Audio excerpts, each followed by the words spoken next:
2024 году ПРООН содействовало Министерству юстиции в открытии дополнительных 7 офисов бесплатной юридической помощи. Теперь еще больше людей, особенно из уязвимых групп, могут получить квалифицированную помощь. На сегодняшний день по всей стране функционирует 43 офиса бесплатной юридической помощи. 24 из них были открыты при поддержке ПРООН. Только за 2024 год нами было оказано более чем 84 тысяч консультаций. Более чем 16 тысяч граждан получили услуги адвоката за счет государства.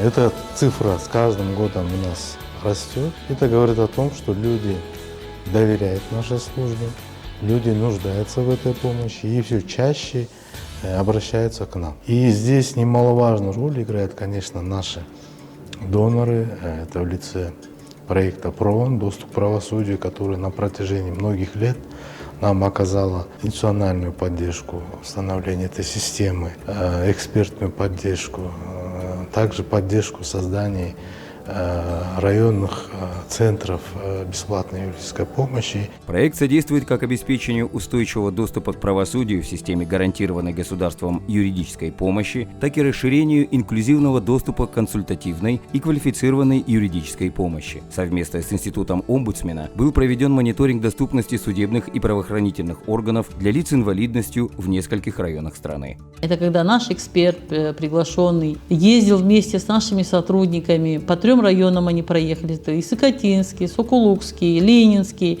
где они посетили, не только проверили доступность судебных учреждений, но и доступность учреждений правоохранительных органов. То есть тот же РОВД, получалось, что ни в одном из них практически нет санузлов специальных, нету пандусов. Если пандусы есть, то они очень такие крутые, с большим наклоном. Оскар Туртугулов – один из ведущих экспертов в области мониторинга, системно освещающий проблемы, с которыми сталкиваются люди с инвалидностью. Многие наши пандусы, они не соответствуют стандартам. И самостоятельно здесь подняться не получится. Почему? Потому что здесь должен быть правильный угол наклона и должны быть поручни. Например, я сейчас без посторонней помощи уже не смогу подняться. Видите? В Кыргызстане у нас насчитывается более 217 тысяч людей с инвалидностью, и проблемы людей с инвалидностью самые такие актуальные.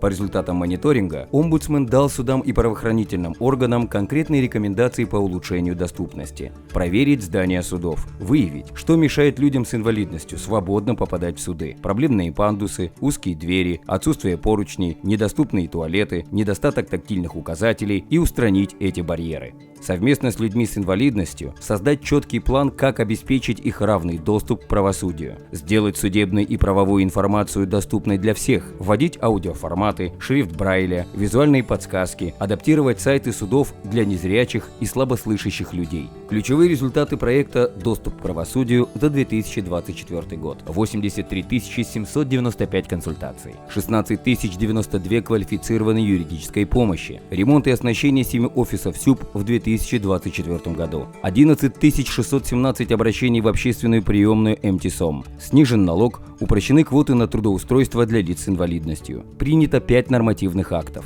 разработано и принято 7 стандартов и регламентов, разработано и передано 7 руководств и учебных материалов, создано 93 медиаматериала с общим охватом 1,6 миллиона пользователей.